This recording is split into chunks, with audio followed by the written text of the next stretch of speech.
Greetings and welcome to Avaya Fiscal 2020 Fourth Quarter Conference Call. At this time, all participants are in a listen-only mode.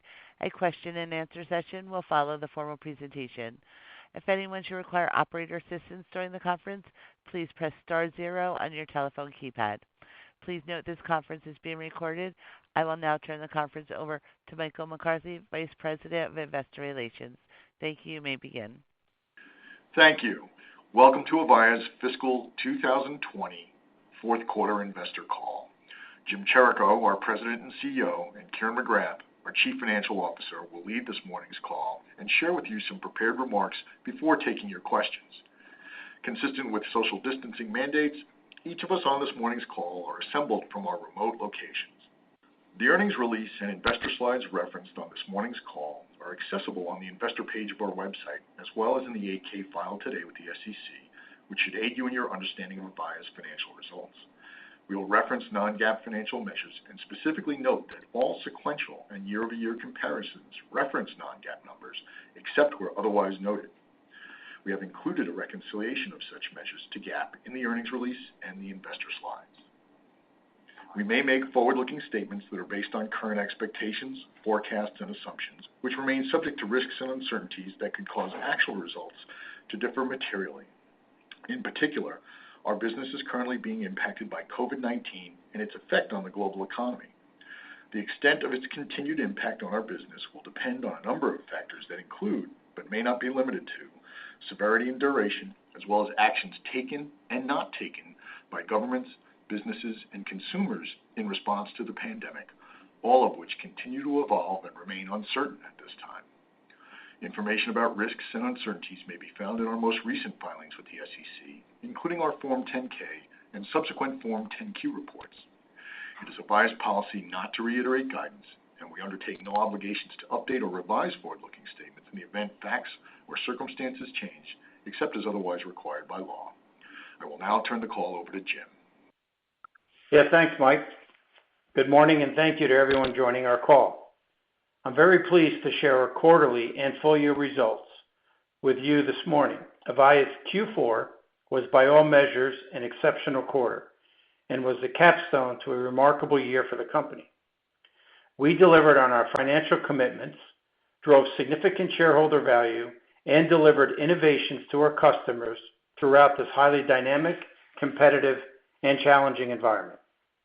Just 3 years ago, we laid out a strategy to be a leader in digital transformation for enterprise customers and to transform Avaya to a cloud and SaaS company. Our performance this quarter is proof that we are executing and making significant progress on that strategy.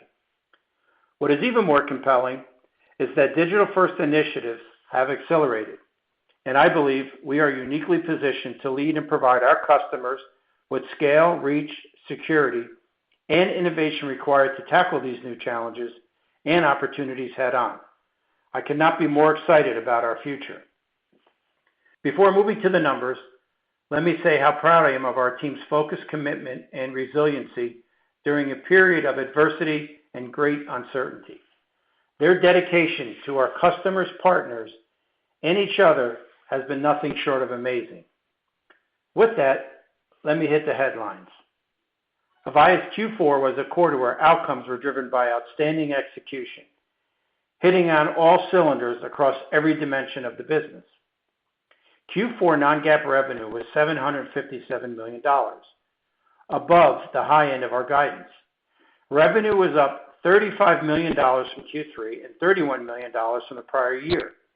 This was our second quarter in a row where we posted quarter-over-quarter and year-over-year growth. Adjusted EBITDA was $200 million, or 26.4% of revenue, which also exceeded the high end of guidance.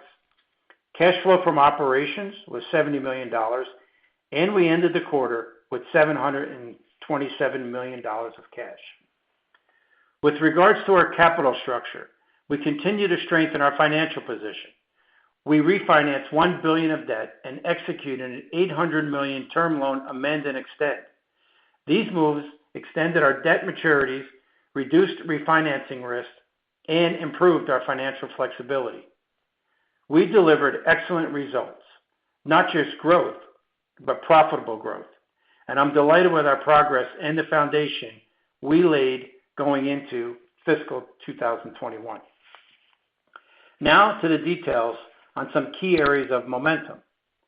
First is the progress we continue to make on our CAPS, or Cloud Alliance Partners, and subscription revenue metric. CAPS during the quarter grew to 33% of revenue, up approximately 15%. And in less than 1 year, we have doubled our CAPS revenue to $1 billion run rate business. CAPS is also important because it truly represents how far our business has come as a cloud and SaaS company and is indicative of our transformation. Our CAPS growth not only highlights that we are on the right path, but it further demonstrates the relevance of our technology and solutions in today's market. The subscription component of CAPS is activating our base by bundling additional innovations like Avaya Spaces, video, remote working, AI, and contact center, along with a number of other cloud solutions, allowing customers to consume on demand. It also provides a seamless gateway to transition from on-premise to cloud deployments, resulting in significant growth in our enterprise hybrid business. Proof of its success is in the numbers. In Q4 alone, we signed over 100 subscription deals, totaling a TCV of nearly $200 million.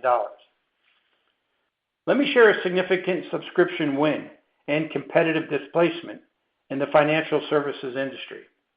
One of the largest banks in the U.S. is at the forefront of using technology as a competitive differentiator in more than 1,000 retail branches and offices across 40 states. Avaya is enabling their migration to the cloud.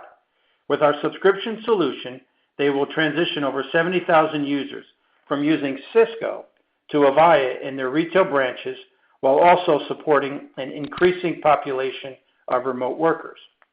A second example is from the healthcare industry, where Alina Health, an enterprise customer that operates in over 100 hospitals and clinics, made the decision to transition 47,000 UC and CC seats to subscription to support a key corporate initiative.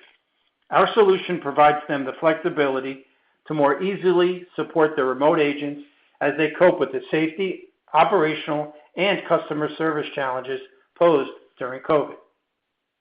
Now, let me move on to the cloud component. Specific to public UCaaS, September was our second full quarter in the market with Avaya Cloud Office. We also launched in Australia, Canada, and the UK. Not only are we gaining traction with our install base, but we are seeing success in new customer acquisitions. In Q4, we more than doubled the number of customers and more than doubled the number of active partners and agents that sold our solution. While still in the early innings, we are really excited about the adoption across all segments, including enterprise.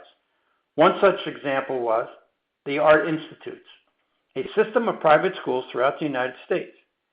They selected Avaya Cloud Office to support 700 users across 8 campuses.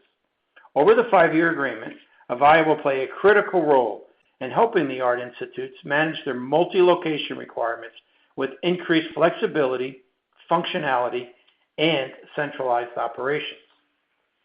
Yet another example comes from Canada. Connex is a key business partner of Avaya that is at the forefront of providing UC solutions to the Canadian market. They found that Avaya Cloud Office best fits their needs for seamless integration into their business services across multiple North American offices. International expansion of Avaya Cloud Office continues.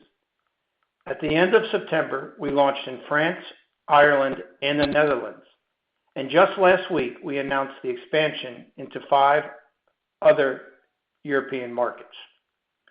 By the end of this calendar year, the solution will be available in 12 countries. Turning to Avaya OneCloud CCaaS, our pipeline continues to grow, and we are seeing significant traction in the U.S. and Canada, where the solution is currently available. One customer, a large social services agency on the East Coast, selected Avaya OneCloud CCaaS for over 1,000 contact center agents and supervisors who support nearly 1.8 million low-income citizens. Avaya's solution was chosen to enable remote work capabilities while also helping to improve response to inquiries about essential benefits. Turning to another example, in Harris County, Texas, the third largest county in the U.S., we created a hybrid solution to support COVID-19 case investigations and contact tracing.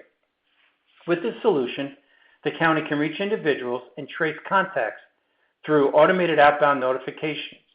As a result, the county has increased case investigation capacity by nearly 25%. We are continuing to rapidly build out CCaaS capabilities while also teaming with our ecosystem of partners. One example is with Verint, one of our most strategic and long-term partners. Back in October, we jointly announced cloud-hosted workforce engagement solutions. This complements our CCaaS solution and will accelerate customer adoption. Our next release at the end of December broadens our API-first approach with a digital framework to support messaging, chat, email, and custom channel integration. Let me close with our private cloud solutions. Demand remains strong, and customers are making large, long-term commitments to our private cloud platform.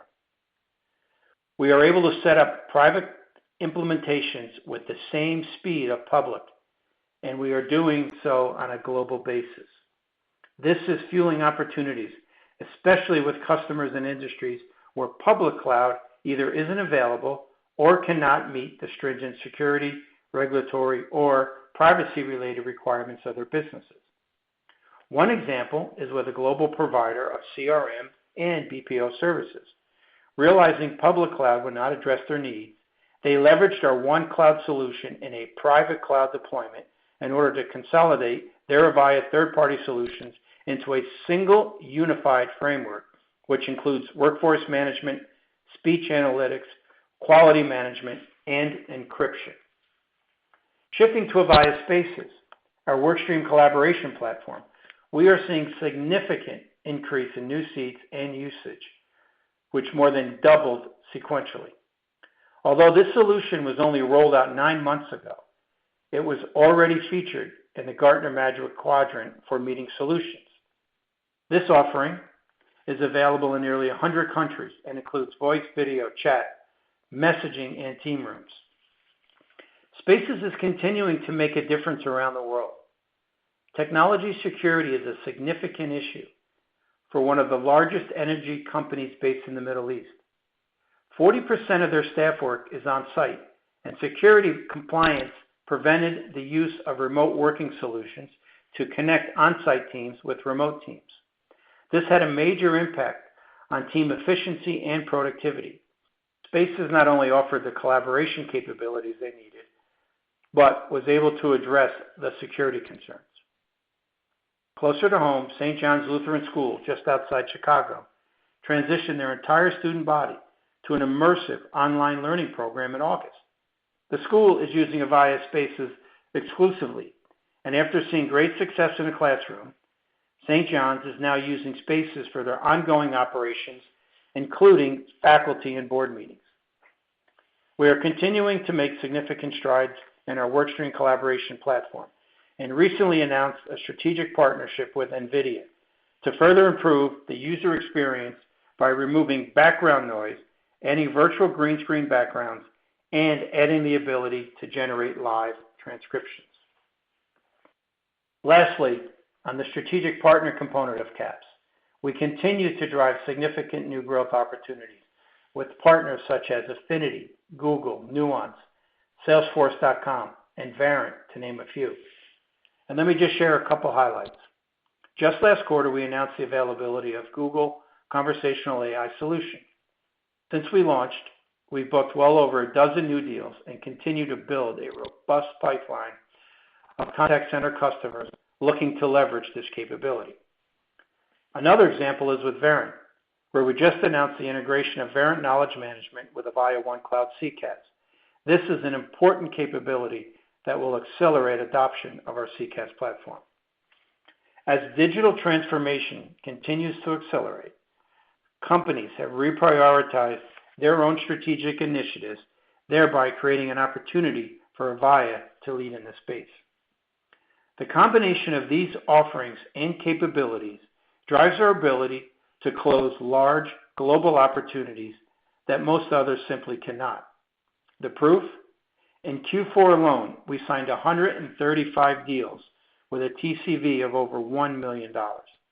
This represents a 30% increase from the prior quarter and is by far the largest number of deals of this type that we've signed in the last 2 years.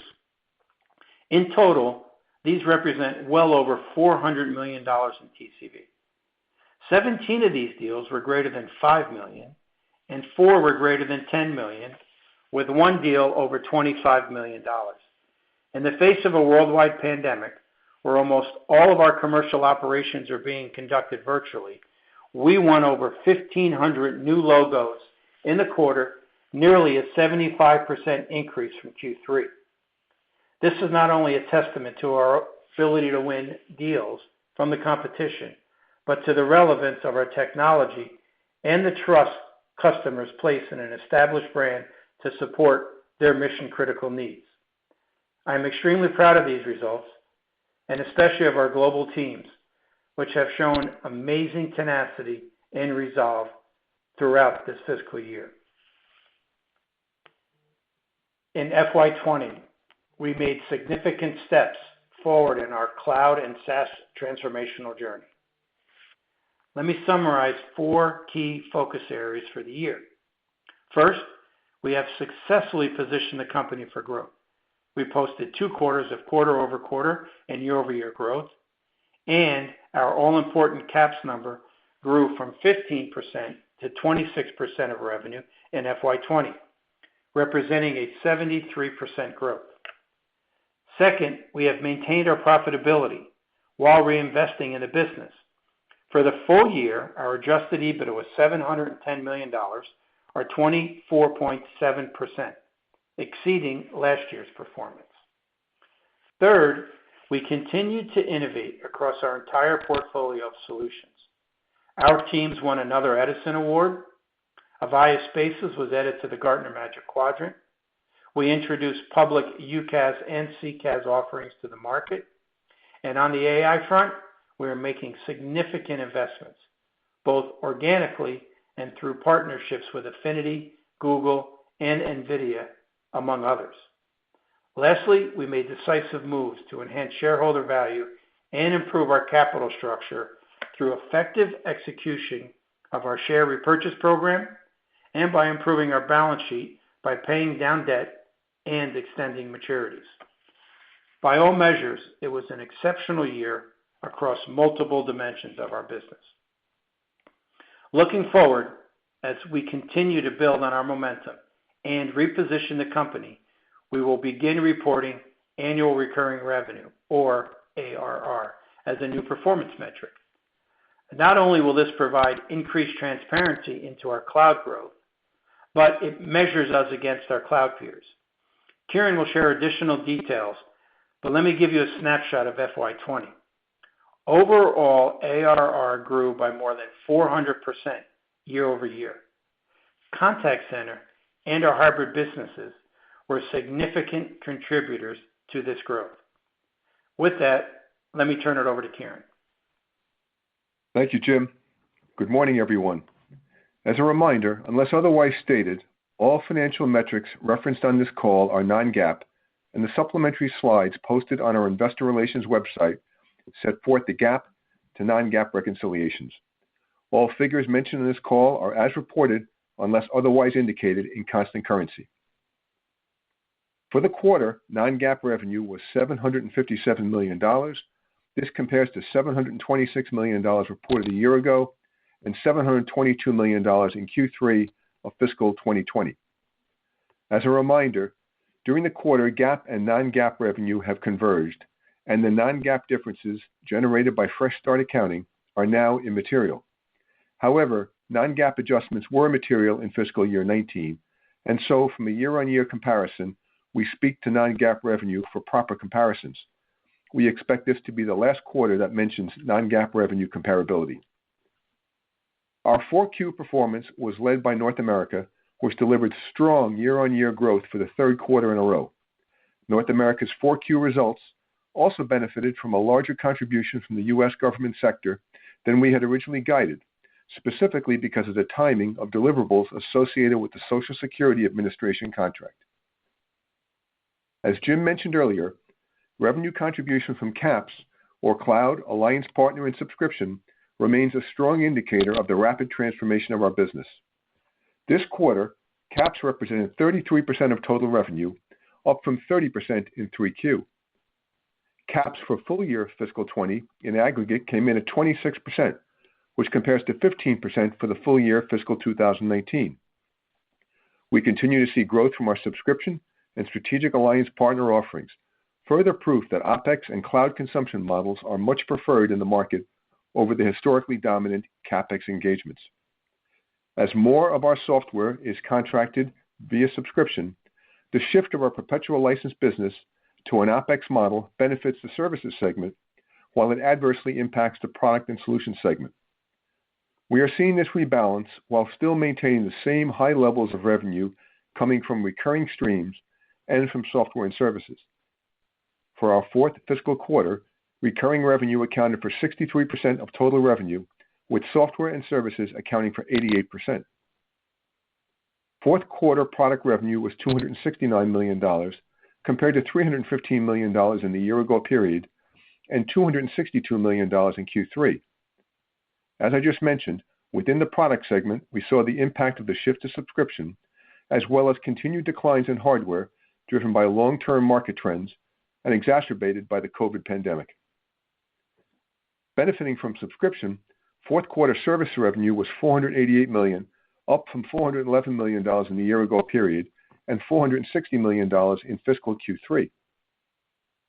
Throughout the second half of fiscal 2020, subscription adoption has increased both from the conversion of COVID temporary free licenses and the continued rapid acceleration of our customers driving a digital transformation across their enterprise.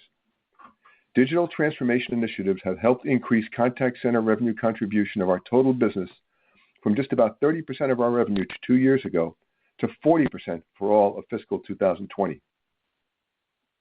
Turning to our gross profit metrics, non-GAAP gross margin was 61.2% in the fourth quarter, compared to 60.6% in the year-ago period and 61.1% sequentially. Non-GAAP product gross margin was 60.2%, compared to 64.4% in the prior year and 60.7% in the third quarter. A larger revenue contribution from our strategic alliance partners in the quarter contributed to the quarter-on-quarter product gross margin decline. Non-GAAP services margin continues to improve, driven by subscription. This quarter, services gross margin was 61.7%, compared to 57.7% in the prior year and 61.3% in Q3. Turning to total profitability margin and cash flow metrics, which were strong for both our fiscal Q4 and fiscal year 2020. Fourth quarter non-GAAP operating income was $170 million, representing a non-GAAP operating margin of 22.5%, down 20 basis points year on year, while adjusted EBITDA was $200 million, representing an adjusted EBITDA margin of 26.4%, up 110 basis points year on year. Our continued disciplined operational execution and additional cost savings related to COVID, such as minimal levels of travel and expense, offset cloud R&D and go-to-market investments made in the business during the period.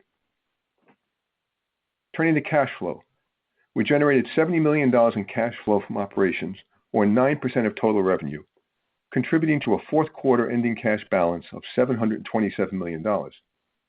As a reminder, this cash balance reflects the repayment of the $50 million revolver draw that was repaid in July.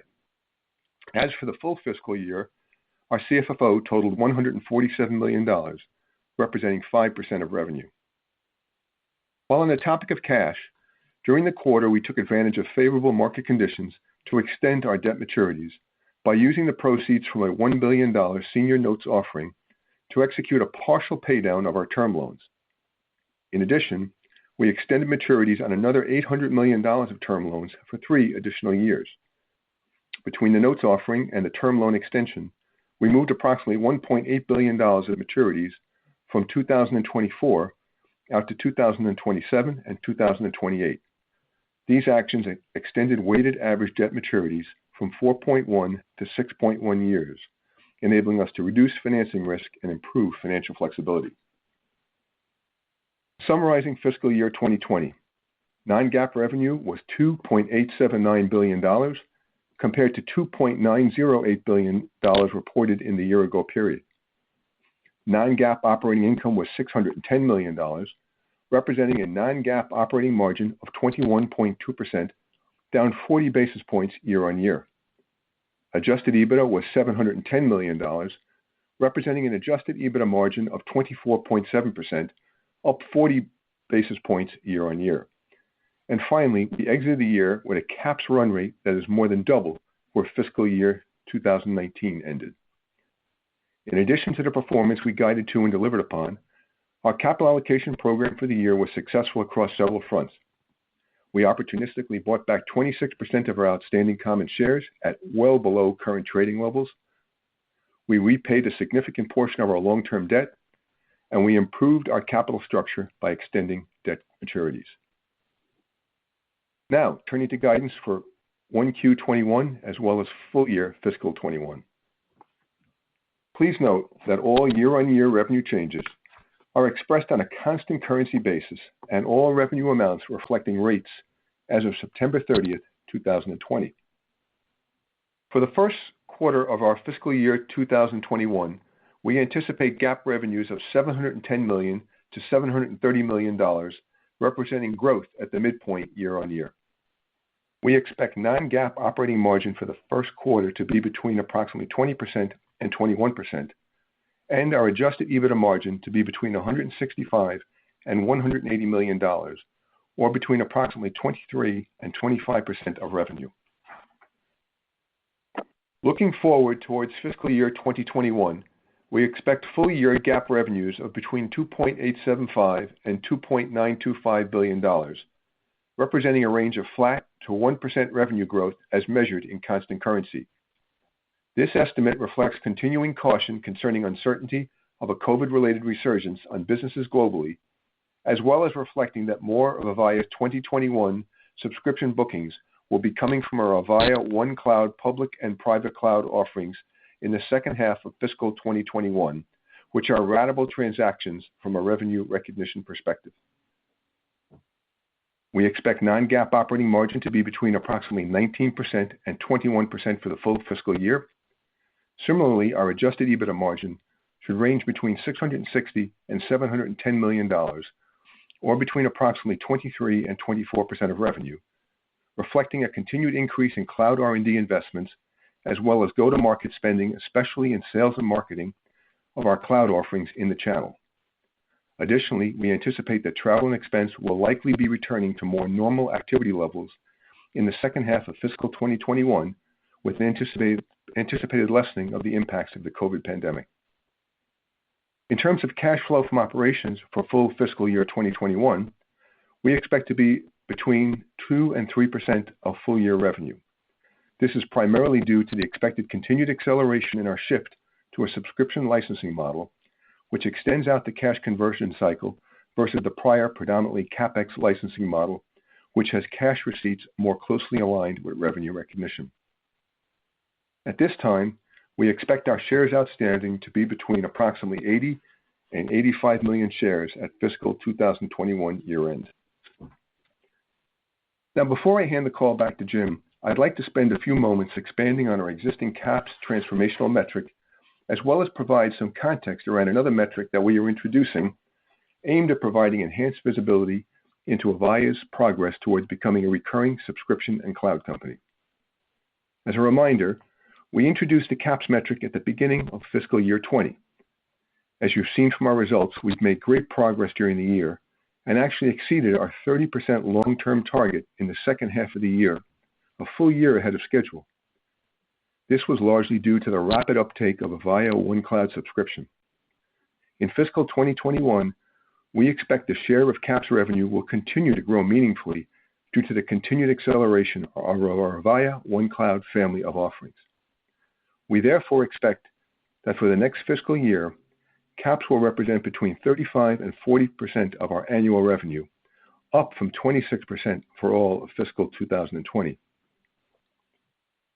To give investors a better forward-looking view into our broader-based OneCloud software solutions driving our growth, we are introducing a new annualized recurring revenue metric, or ARR.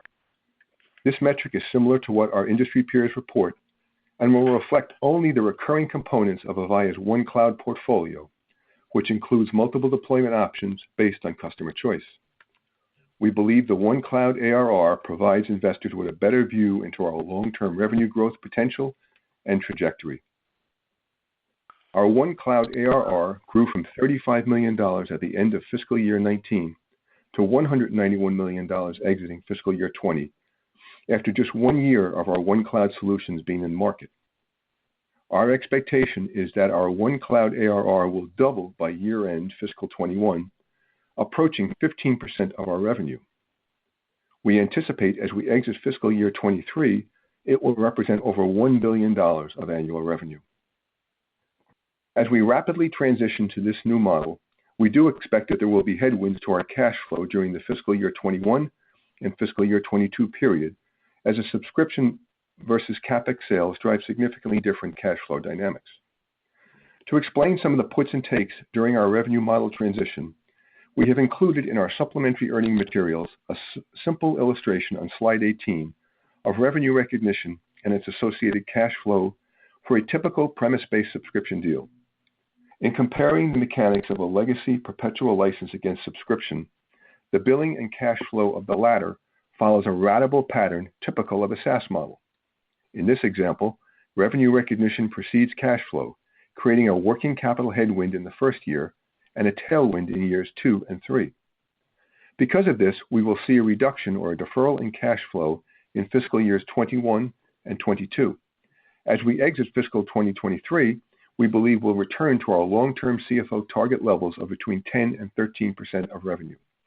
It is our belief that the OneCloud ARR metric will cut through any noise created by the transition and provide a better gauge of our progress to a cloud business model. In summary, we believe the introduction of our OneCloud ARR metric, combined with our existing CAPS metric, will provide investors enhanced visibility into Avaya's transformational cloud journey. With that, I would now like to turn the call back to Jim. Jim? Thank you, Kieran. Almost 2 months now into our new fiscal year, I cannot emphasize enough how far the company has come in the last couple of years as Avaya continues on its transformation journey. Taking a step back, as I reflect on the year, we've moved to a very different place from the Avaya that many of you may remember. We are at the moment in the company's 20-year history to regain our leadership position. We've worked hard to align our company, our investments, and our innovation with where the market is headed, and more importantly, with what our customers want. Let me close by re-emphasizing a couple key points. Our global team has not only delivered on the promises we have made to our customers, but far exceeded expectations. In today's digital-first world, the company has never been in a better position to leverage its true strengths and the value proposition of our core platforms in the cloud. And demand for our large enterprise partners is strong, accelerated by the need to automate, digitize, and implement new ways of doing business.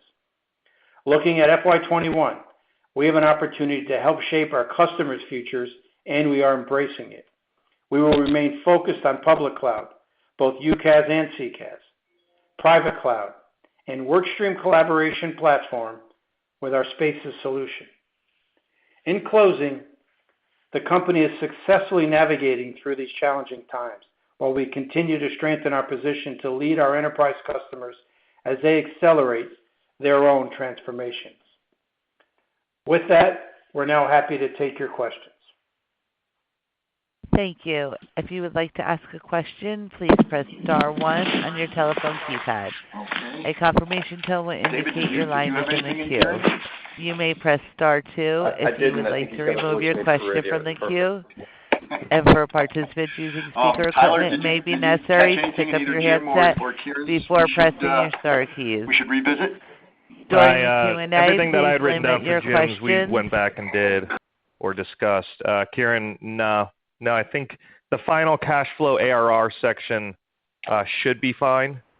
Running through it those couple of times, and that was the only thing that was up in the air for me from his. All right, and Kate, mine came across okay. Hey guys. Yep, everything is good. I have my notes on my end, and I'll start working on this once we all just. Our first question is great. from Lance Thank you Vitanza for with your Cowen time, and Company. Kate, appreciate it. I'll look forward to hearing from you, and we'll get you hi guys, can you hear me? It sounds like there's some if there's anything, tape gentlemen, play that, on the call. that we need to re-record after listening to the edited file. I can hear you. I'm sorry. I'll reach back to you. Mike. Okay. Right, great. God, Thank you all very much. Please God no. Please All right, thank you, everyone. Thanks. Bye. Bye. Sorry, Lance. Hello? Hey, I sure, can hear you, no Lance. problem. Yeah, go Okay, ahead. great. Great job on the quarter. I mean, it sounds like everything was better than expected, but was there any revenue that you think was pulled forward from the first quarter? You mentioned in the prepared remarks the SSA contract. Could you quantify that or provide some additional color around that circumstance? And then I'm wondering, is that pull forward the reason that the low end of your revenue guide for the first quarter is down year over year? Yeah, hey Lance, this is Jim. I think you can hear us now. So Yes, first of all, thanks.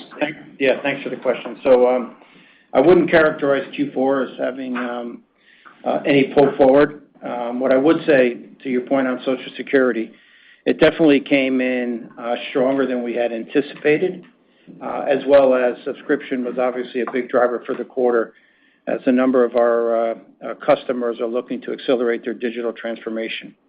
Obviously, subscription provides them an easy path to modernize their infrastructure, provides them flexibility to really consume new innovation as products much like our Workstream collaboration product and Spaces. So I basically say that, it's really Q4 is a testament to our investments, our innovation, sort of the leadership position that we have in enterprise, and it really intersects well with the robust portfolio and strategy we laid out. As far as this quarter, again, Q4 by all measures was a great quarter for us. But in fact, I would say that Q1 guidance, number one, suggests, as Kieran pointed out, midpoint year-on-year growth would continue. And I also think it's important to note that as we continue to grow in CAPS revenue and our ARR, which we said on the call, we expect to double this year. As you look sort of at the construct, my point is we are continuing to shift more and more of our revenue to a cloud and recurring model. And even with that, we are still expecting growth for FY21. Thanks. If I could just ask one more on the balance sheet. I guess the question is, why do you, and I'm referring to the slide deck here, but why do you want to maintain $400 million of cash when the minimum is $250 million? And then I guess even using the $400 million as sort of like the threshold level, you've got an extra $325 million of cash above that level. So what would you like to do with that excess cash? Debt repayment, implement a dividend, M&A, you get the idea. Yeah, sure. Let me start, and then obviously I'll turn it over to Kieran. So first, obviously, in the midst of COVID, I think it's prudent at this particular point in time, obviously, to have significant cash. And I think at the same time, I think it's also noteworthy to take a look at just how aggressive we've been in 2020, right? First of all, we paid down 8% of our debt. We repurchased 26% of our shares. Karen pointed out that we basically refinanced and did an amend and extend for close to 65% of our debt, moving it out, from 4 to 6 years. So I think we've been fairly aggressive in a one-year period, even with the last, if you will, 6 months of our fiscal year in the face of a worldwide pandemic, unlike we've seen in our lifetimes. So I would say that we are continuing to work with our board around any and all options. But with that, I'll turn it over to Karen. You may want to add a little bit more color. Yeah, no, I think, Jim, you captured it pretty well. Obviously, Lance, as we said in the prior quarters, we do want to continue to be conservative, and just because the pandemic is still raging and kind of unpredictable. Point one. Point two, we have expressed a bias towards focusing on getting our debt lowered and improving our overall leverage ratio. So that would be second our priority, and then obviously we always want to keep a little bit of dry powder as well. For any potential investments that we might need to make. But right now, I'd say first and foremost is really focused on just weathering these rather uncertain times overall on the macroeconomy level. Thanks, guys. I'll get back in queue. Appreciate the time. Yep. Thanks, Lance. Thanks, Lance. Our next question is from Raimo Lenschow with Barclays. Please proceed. Hey, congrats from me as well, and thank you for the extra disclosure. That's really, really helpful. First question is, Jim, if I look at the ARR guidance, the long-term one, the $1 billion in FY23, that to me suggests there's obviously still a lot of stuff still coming, and we're only at the early innings. Maybe talk a little bit about where we are in ACO. You mentioned you're in some countries, and you still have a doubling of partners, and then CCaaS as well. Like, it seems we're still in the early stages, so this is just the beginning of a journey. But yeah, I'm just trying to, like, the $1 billion in the ARR seems like a big number. And then I had one follow-up for Kieran. Yeah, no, that's a great question. Thanks, Raimo. So a couple things. So one on the ARR front, as Kieran pointed out, we've worked hard with our strategy that we laid out in really becoming a cloud and SaaS company about 3 years ago. And I think we're right on track to executing on that strategy. So a real testament to the employees here we have at Avaya. They're executing extremely well. And it is obviously in the next couple of years to get that number crossing $1 billion is clearly, obviously north of 35% range as part of overall revenue. So a pretty steep ramp, but again, we have high confidence in our ability to generate that performance. As far as ACO, we really are in the early innings. I mean, obviously we're only in month 8 of the overall deployment of ACO. Clearly, the first quarter was just predominantly in the U.S. Over the summer months, we've added a few countries, and we've just announced that we're going to be adding 5 additional countries, and they'll be on board by the end of December. So we have 12 countries now that we are now out and rolling out ACO.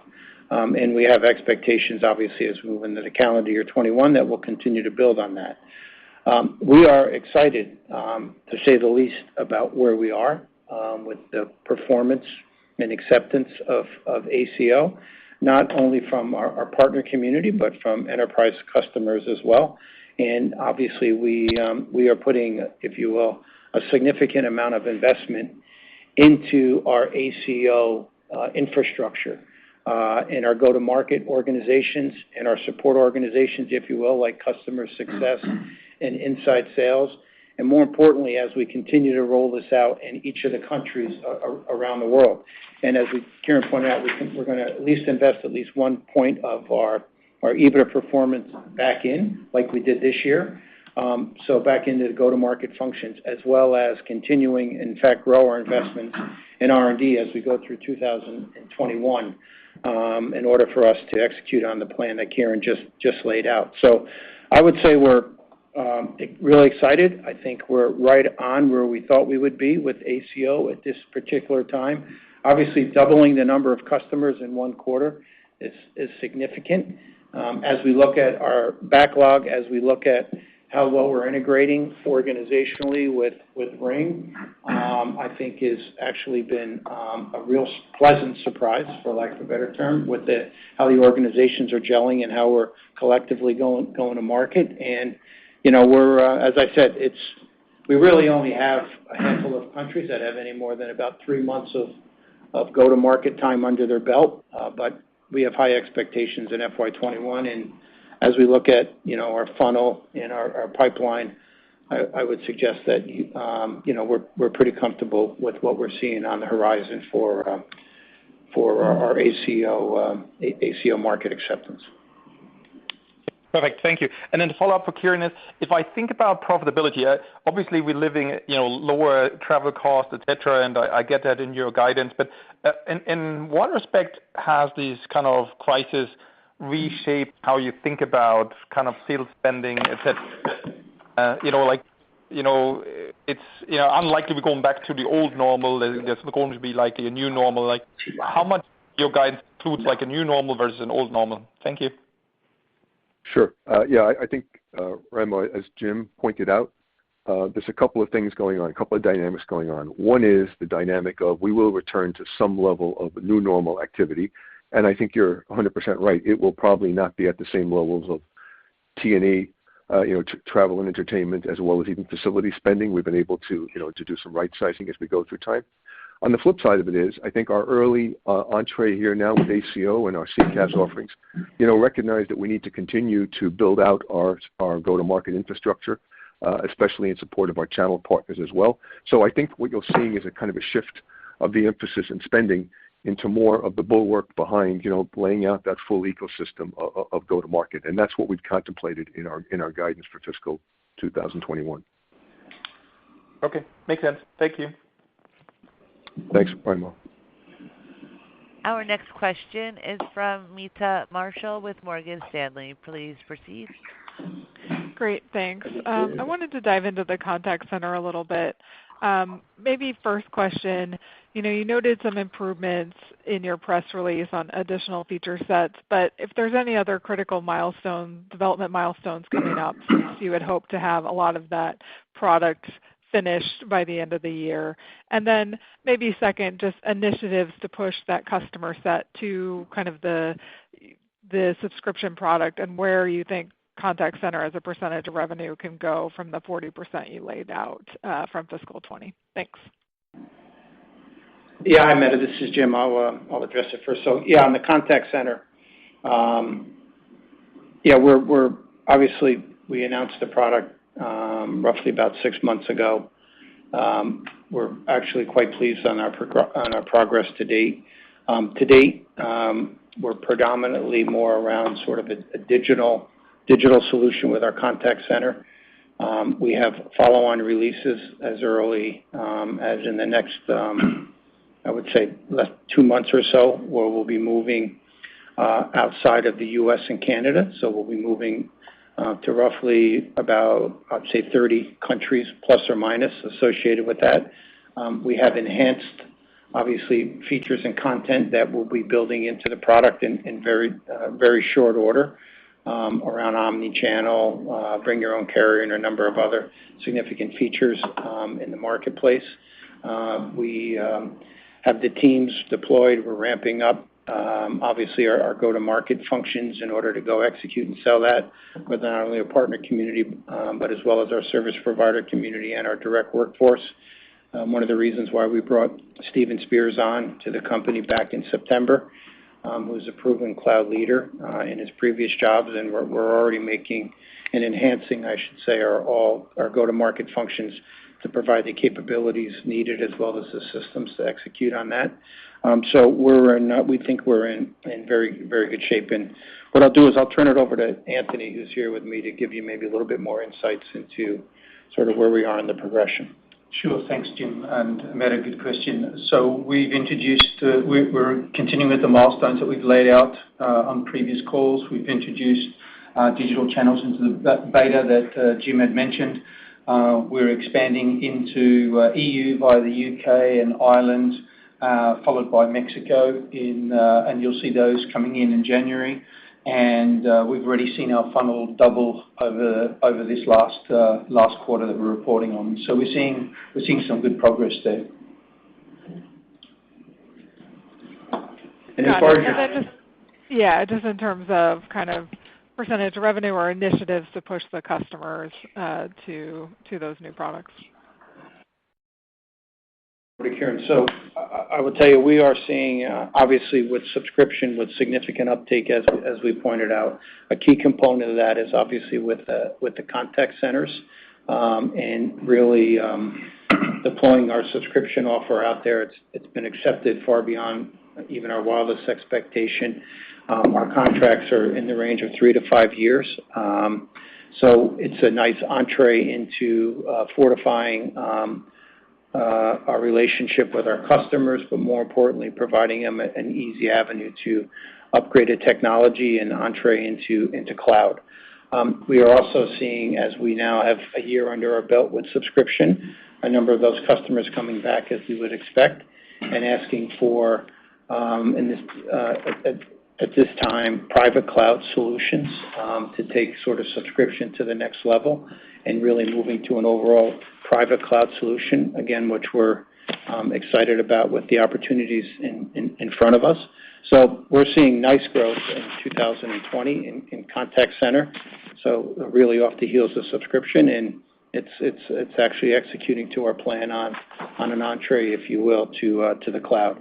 So Kieran, I don't know if you want to add any more to that or not. No, I think, listen, you guys covered it. I mean, obviously, just as you said, with more of the subscriptions that we've seen to date really being contact center driven, we would expect that the 40% would continue to grow. And well, I don't have a real formal number out there, but we certainly think longer term it could be more than half the revenue of the company. Great, thanks. Our next question comes from Samik Chatterjee with JP Morgan. Please proceed. Hi, good morning. Thanks for taking my question. I had a couple, and if I can just start with asking to get your thoughts on the regional variance that we saw in the momentum of revenues. North America did better, and I think the other regions were a bit more kind of flattish quarter on quarter. Outside of the government spending, are you seeing any impact or any variances in terms of customer conversion or wins between the regions, either because of the macro or where your product kind of roadmap or launch expansion is at this point? And I have a follow-up. Yeah, sure. Kieran, you want to take that one, and I can add a little bit more at the end. Yep. So, hi, Sam. Yep. So first of all, I think the U.S. government absolutely did very well. But I would say we, across all the industry verticals in the U.S., we did very well. In fact, even in some of the industry verticals that we were concerned about, who were most heavily hit by the COVID pandemic, we behaved better in those industries as well. I think the issues that we've seen internationally is really that the shutdowns have had a bigger effect in their ability to conduct business. A lot of the business is very personal in these jurisdictions, and I think that's why they've struggled a little bit more than what the U.S. has. We do see now with the international starting to adapt the migration to subscription quicker. We'd expect them to start to catch up as the year goes on. But across the U.S., I'd say it was strong across all of our industry verticals, and international really more heavily impacted by COVID. Sorry, maybe I'll just ask my follow-up then, which was also for Kieran here.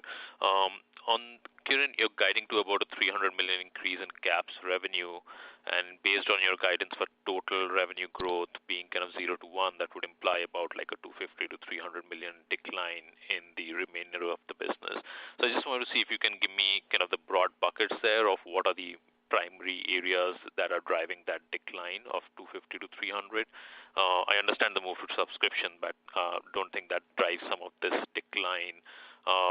So that would be helpful if you can bucket that for me.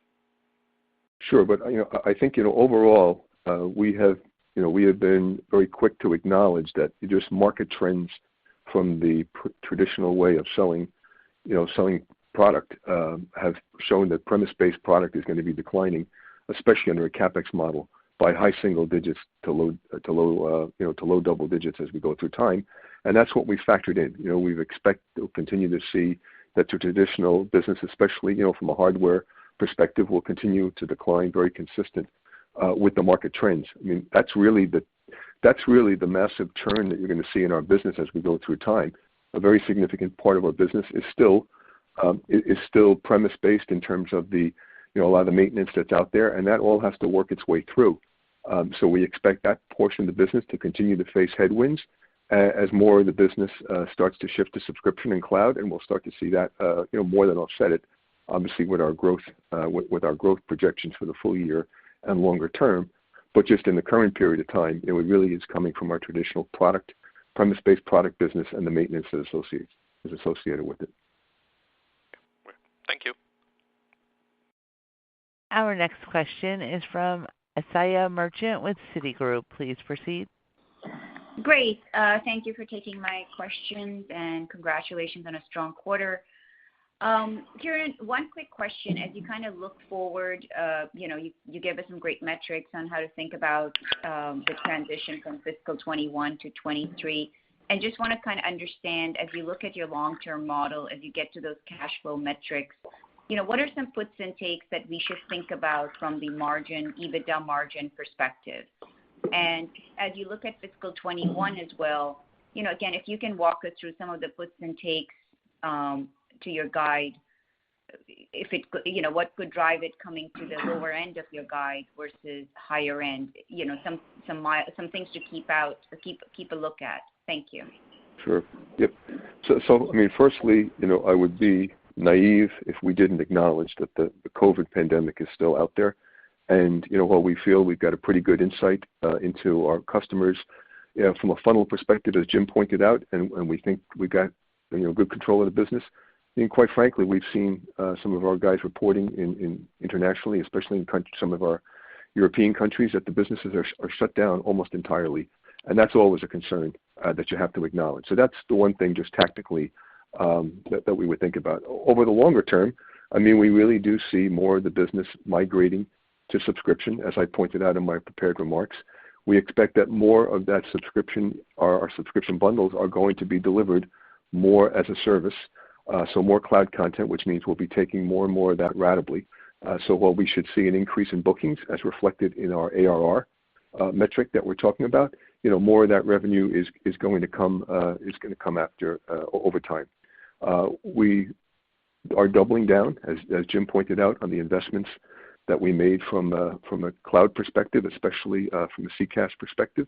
And then we're funneling, obviously, a lot of money into our go-to-market. We've had a good opportunity over the last 6 to 8 months to really learn a lot about, selling public cloud and, understanding what it takes to fully support that end to end. So those are the types of things that are factored into the next year from a EBITDA perspective. And I think we have that pretty well bracketed in terms of where we should be. I mean, I think we've demonstrated time and time again we're pretty prudent in how we manage our cost and expense, and we should have that pretty tightly managed.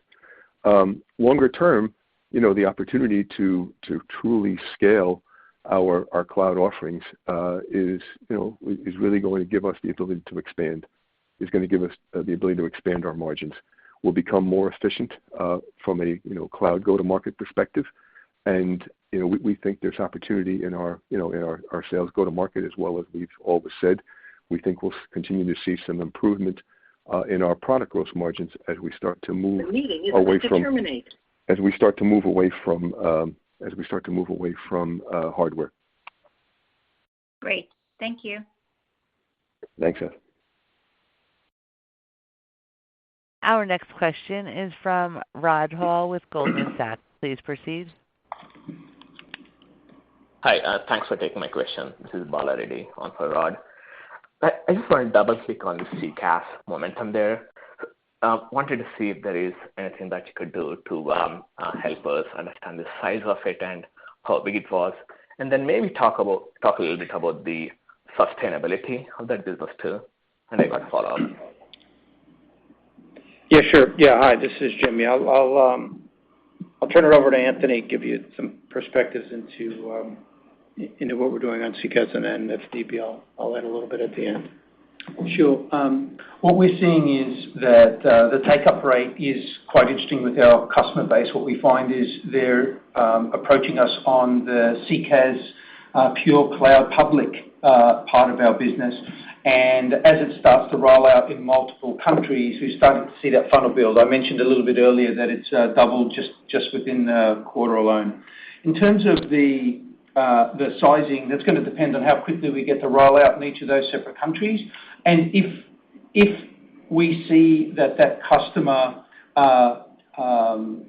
doesn't sort of roll immediately into a public cloud solution, a lot of the times they start to see the breadth of the portfolio and move into our private cloud solutions or our hybrid type of solutions. So you may see, and we do see, a distribution of the customer coming into our storefront looking for a public cloud CCaaS solution, but end up leaving the store procuring a hybrid or a private cloud solution, or sometimes enhancing their on-prem through subscription. So that's what we're seeing. So you're seeing that some of those numbers spread across that particular the particular portfolio because we have that particular breadth.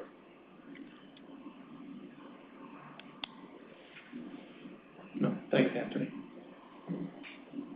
Our next question is from Catherine Trebek with Colliers. Please proceed. Oh, congratulations on the strong quarter. My question has to do with the change you're seeing in sales. With the pandemic, you're seeing more digital marketing, even the bars looking to switch more to a digital marketing framework, fewer face-to-face meetings, as you denoted, even happening now in Europe.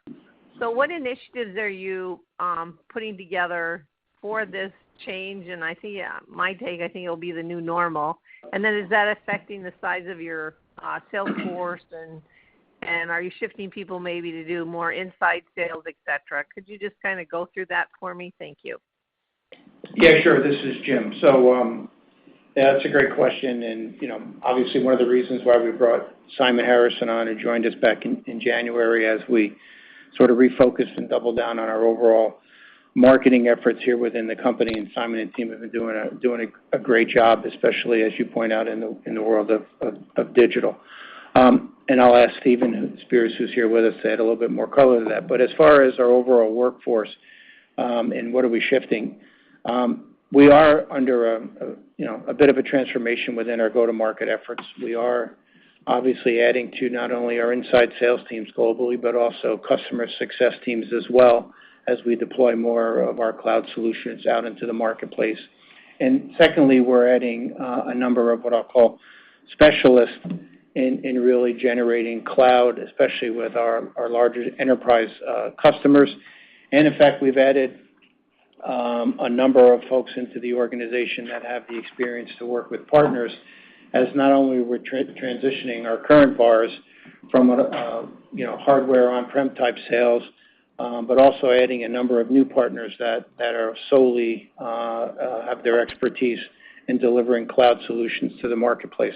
So there's been a fair amount of transformation underway. I think you'll see a bit more here in the company, so that we're in a position to leverage and satisfy our customers' demands with our overall cloud solution. So it's actually pretty exciting, and even the current Avaya team is actually very excited about an opportunity to drive and sell and actually go to the customers with solutions that they require. But a little bit more insight into the actual what we're doing from an overall marketing perspective. Stephen, I don't know if you want to add anything or not. Well, thank you, Catherine, for the question. I do believe that we're seeing a tremendous shift and a lot of momentum as it relates to reaching to our customers and partners in digital methods. You can see that we were able to execute very strongly. We gave away a number of free trial licenses at the beginning of COVID. That turned into really a windfall of net new business in the quarter. And I think as we continue to evolve our offerings, we'll continue to reach into those digital channels and really provide a lot more frictionless commerce opportunities for our customers to leverage during these unprecedented times. As Jim alluded to, you can look to a number of changes that will continue to evolve within our sales methodology, but really that key focus on customer success. And now as we transition these customers into subscription, you'll see a renewed focus from Avaya on that customer success component. All right, thank you. Our next question is from Mike Lattimore with Northland Capital Markets. Please proceed. Great, yeah, congratulations on the strong results this year. In terms of the subscription bookings, I think you said $400 million in fiscal 20 here.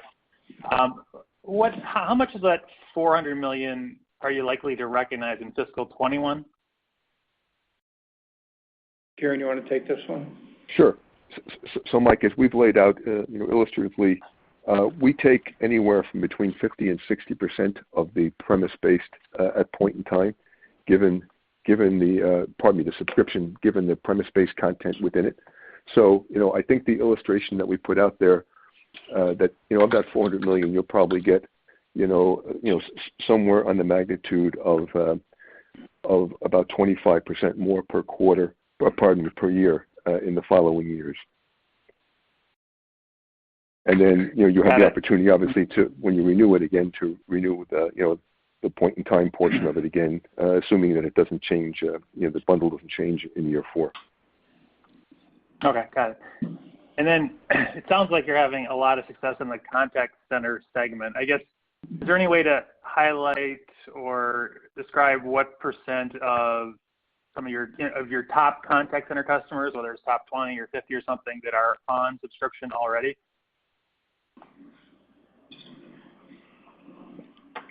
Kieran, you want to? So honestly, I don't have it at the tip of my fingers right now. We did move some of our largest BPOs back in third quarter, in second and third quarter. So I know that very very clearly 2 of our largest contact center customers were moved. We've also had a couple of big banks. I tell you what, maybe give me a chance to come back to you guys on that one. I mean, we've been trying to manage it, from a migration perspective, given when the natural renewal cycle comes up. But we have moved, like I say, a couple of our bigger banks and a couple of our larger BPOs. Yeah, I think, Kieran, I think the meta point is that we're at our very early stages of that transition on the contact center, so very early innings. The other thing, Mike, the other thing we're starting to see now in the last quarter is the fact that we've won a number of new customers with our subscription offer. So it was originally designed, obviously, to go after our install base and enhance our customer base that was predominantly on a maintenance contract, and then provide them the accessibility to new technology and drive if you will, that OpEx model. But the solution has been so successful, we're starting to see a number of greenfield new customers sign on to subscription, and we expect that will continue as well. So, again, another opportunity for us as we move into 2021. Great. And just last on professional services, how have they been doing lately? And I guess, do you recognize those kind of at point in time as well, or does that get built into a ratable recognition? Yeah, this is Kieran. So services is all tied under 606 accounting to a percentage of completion. So as you deliver, unless there's very specific milestones and acceptance criteria for the customer. So no, it tends to be just based upon deliverables. Yeah, and as far as grown lately. Yeah, our APS revenue is basically flat from FY19 to FY20, which is one could expect. Actually, I think that's actually a very good performance, especially with COVID hitting a number of our customers, and more importantly, the sort of the large enterprise where people are not at work. So obviously, they do a lot of work virtually, but still, APS is still sort of a person sort of human interaction with the customer base. So the fact that we were flat year on year, I think, is actually really great performance and bodes well for us as we go into FY21. So we're certainly pleased with our professional services revenue and organization. Yeah, great. Good, thank you. And our final question is from Hamid Khorsand with BWS Financial. Please proceed. Hey, good morning. I just wanted to see, is there a difference in economics between your Avaya Cloud Office and OneCloud? Is there a particular product that you were looking forward to push this year versus the prior year? I'll start off with that, and then Kieran get into the specifics. We don't necessarily push any product over any other product. We have a very robust portfolio, which is great. In fact, more than most of our competitors, because we provide the opportunity to do public, private, and/or hybrid. So when we sit down with our customers, we listen to our customers. We obviously have an opportunity and present the different optionality for what their needs are. So we don't, if you will, portray one versus another. We are a customer-led organization, and it's great that we have the portfolio and offerings really to tackle any segment of the industry we participate in.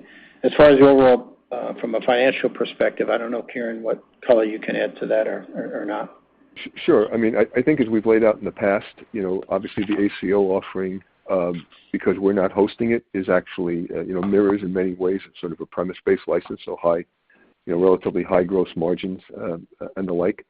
And then obviously, you're ramping your own cloud. But I would think over time, when you take into account the full go-to-market costs and all the rest of it, they're all fairly consistent in terms of a bottom line profitability. Okay. Thank you. Yeah. Okay. I would now like to turn the conference back over to Michael for closing remarks. Thanks for joining us, everyone, this morning. Appreciate your time. Look forward to speaking with you over the days and weeks ahead. We should be reporting the December quarter early in February, and we'll get note of that out as we get closer to that date. Thanks very much for your time, and enjoy a good holiday season. Take care.